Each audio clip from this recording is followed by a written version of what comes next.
Предсказывать будущее – любимый жанр писателей во все времена. Нам регулярно обещают летающие машины, человекоподобных роботов и тому подобные вещи. И тут, конечно, главный вопрос.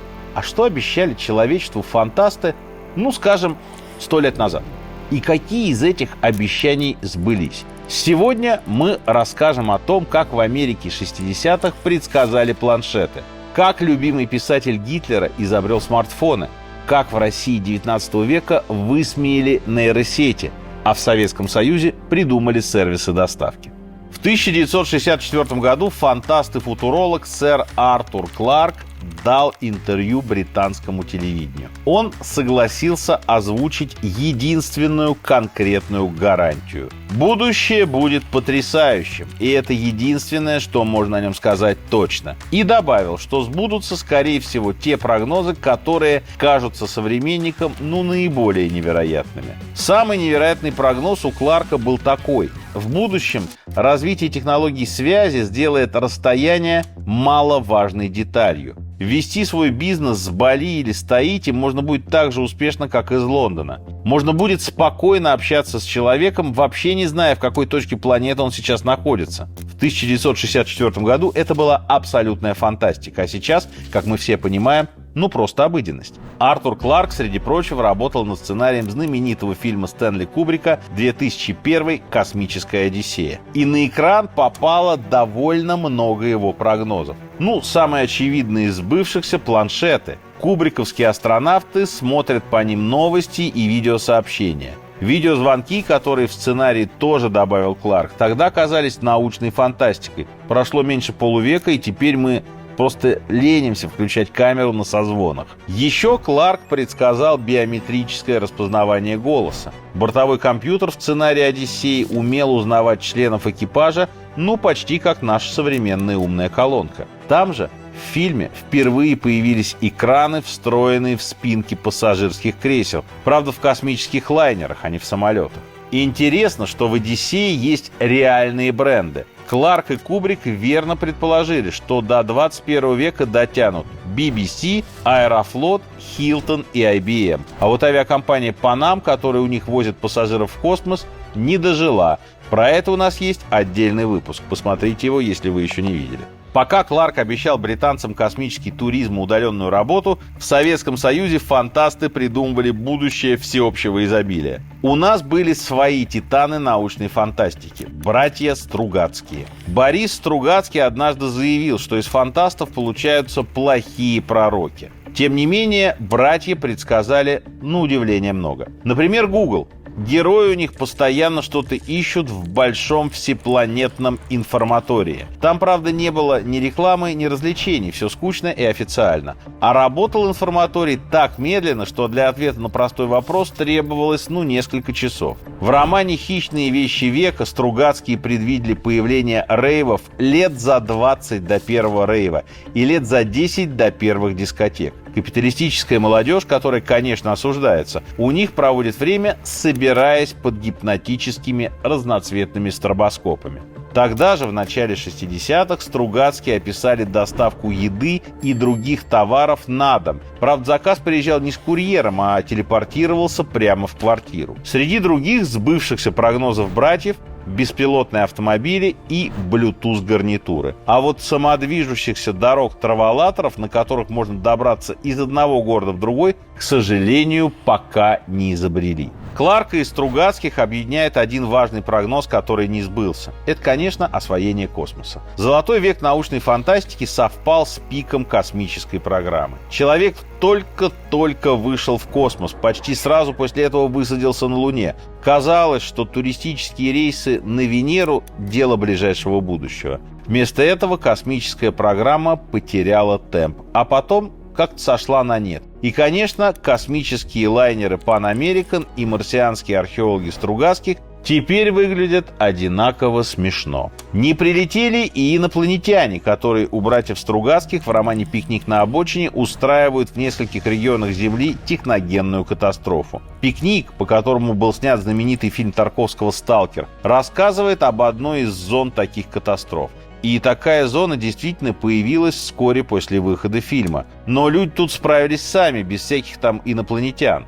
Роман был впервые издан в 1972-м. Тарковский снял «Сталкера» в 1979-м, а в 1986-м случилась авария на Чернобыльской АЭС. Характерно, что в нулевые авторы компьютерных игр по «Сталкеру» выкинули пришельцев из сюжета и просто перенесли действие в Чернобыль. Длилось пока и с полетами на Марс, о которых человечество мечтало, видимо, с тех пор, как вообще узнало, что в Солнечной системе есть такая планета. В 1908 году, например, вышел роман «Красная звезда». Его автор Александр Богданов был писателем-декадентом, большевиком и до революции де-факто занимал в партии одно из ведущих мест после Ленина. Сюжет в романе соответствующий. Революционер-террорист узнает, что на Земле живут марсиане, и они показывают ему свой мир, где давно-давно построили коммунизм. В финале пришельцы забирают героя на свою планету, прямо из психиатрической клиники. С Луной сложилось чуть лучше, но, конечно, люди попали туда не так, как это представлял себе великий фантаст XIX века Жюль Верн. У него лунную экспедицию выстреливали из огромной пушки в алюминиевом ядре с мягкой обшивкой внутри. Зато он угадал с количеством участников экспедиции. Их было 3, как и в экипажах лунных миссий «Аполлон». Угадал он и с точки старта. В романе Верна, как и в реальности, на Луну полетят из Флориды. Да и с пушкой он не сказать, чтоб совсем уж промахнулся. В 1960-е у Пентагона действительно был действующий прототип огромной пушки, которая теоретически могла выводить спутники на низкую околоземную орбиту. Жюль Верну вообще удавались многие прогнозы. Один из первых его романов, написанный еще в молодости, назывался «Париж в 20 веке». Там тоже есть видеосвязь и что-то похожее на телевидение. А город усеян небоскребами и пронизан сетью скоростных железных дорог. Преступников там казнят с помощью электричества, а банки пользуются вычислительными машинами. Есть даже что-то типа интернета на основе телеграфа. Культура там почти забыта, искусством никто не интересуется, и всех волнует только прибыль и новые технологии. Ну, практически совсем как сегодня в ТикТоке. Издатель Верну отказал. Решил, что мрачные какие-то предсказания, никогда такого не будет, вообще зачем пугать читателей. Роман напечатали только в 1994-м. Видимо, решили, что теперь-то бояться уже нечего. 19 век вообще богат на неожиданно точные прогнозы. Например, современник Пушкина Фаддей Булгарин предсказал нейросети. В середине 1820-х он опубликовал книгу с длинным названием «Правдоподобные небылицы или странствования по свету в 29 веке». Там есть панельные дома, подводные лодки, летательные аппараты, роликовые коньки и даже ксероксы. Любопытно, что он выбрал именно 29 век. Во времена Пушкина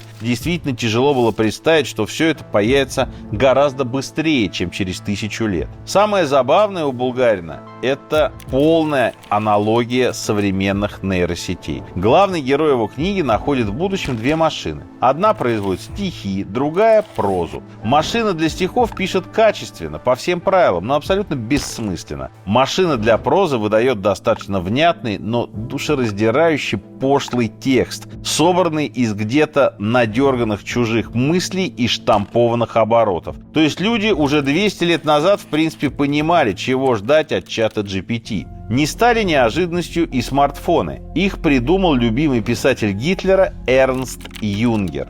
Сам Юнгер, строго говоря, был не виноват в том, что Гитлеру нравились его книги. Он еще до Первой мировой завязал с политикой, а после Второй начал писать научную фантастику. Герой его романа «Гелиополь», а это 1949 год, пользуются карманными телефонами-компьютерами с доступом к глобальной поисковой системе. Интересно, что Юнгер верно предположил, что смартфон будет показателем статуса. У него эта идея докручена до предела. По цвету телефона, который носится на показ в нагрудном кармане, можно сразу определить социальный статус его владельца. Золотой смартфон, например, означает, что у его обладателя в телефонной книге забиты номера первых лиц государства. У преступников смартфон отбирают одновременно с лишением гражданских прав. Удивительно точный прогноз, и удивительно, что все остальные прогнозы у Юнгера в общем-то не сбылись. В этом он не одинок. Промахивались многие, и бывало, что промахивались очень серьезно. Ну, например, великий британец Герберт Уэллс в 1901 году выпустил книгу прогнозов «Предвидение», в которой предсказал появление самолетов.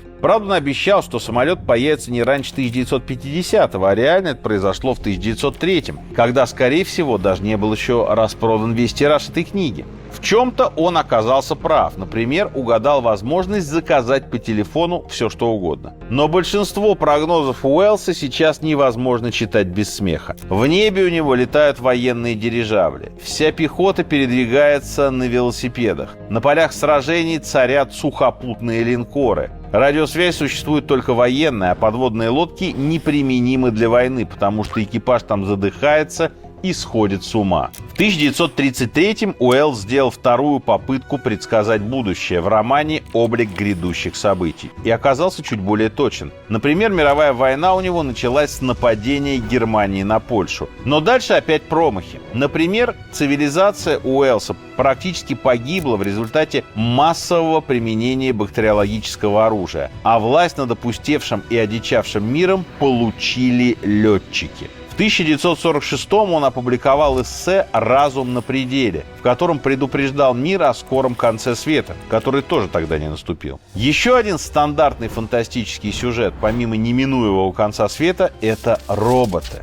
Слово «робот» изобрел чешский писатель Карел Чапек. Правда, он описывал скорее андроидов, людей, созданных на специальных фабриках. Механического робота в привычном нам понимании придумал классик научной фантастики Айзек Азимов. Он прогнозировал, что к 2014 году роботы будут не слишком распространены и не очень совершенны, но все-таки появятся. Тут видно преимущество осторожного и хорошо сформулированного прогноза. В таком зачаточном виде роботы действительно появились плюс-минус в этот момент. Но если не брать роботов, то консерватизм Азимова обычно подводил. И мир у него, по нашим меркам, довольно архаичный. Там много курят и много читают бумажных газет.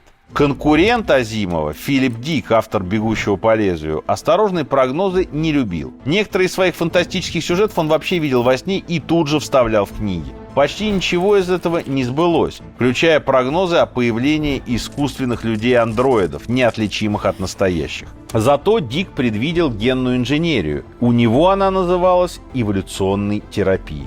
Характерно, что больше всего Дик опасался, что человечество из-за технологий утратит чувство реальности. Или, как он сам это однажды сформулировал, иногда самая разумная реакция на реальность – это сойти с ума. Он знал, о чем говорил. В 1970-е он страдал от галлюцинаций и приступов паранойи и был уверен, что КГБ и ФБР облучают его психотропным оружием. Можно сказать, пострадал на работе, получил травму на производстве образов будущего. Дик на самом деле боялся зря. Если посмотреть на последние несколько сотен лет фантастической литературы, окажется, что не сбываются именно мрачные прогнозы. Мир не погибает в войнах, не происходит восстание машин, человечество не вырождается, на Землю не нападают пришельцы. А вот приятные мелочи, вроде видеозвонков и доставки еды, медленно, но верно проникают в нашу жизнь. И это дает нам повод для осторожного оптимизма.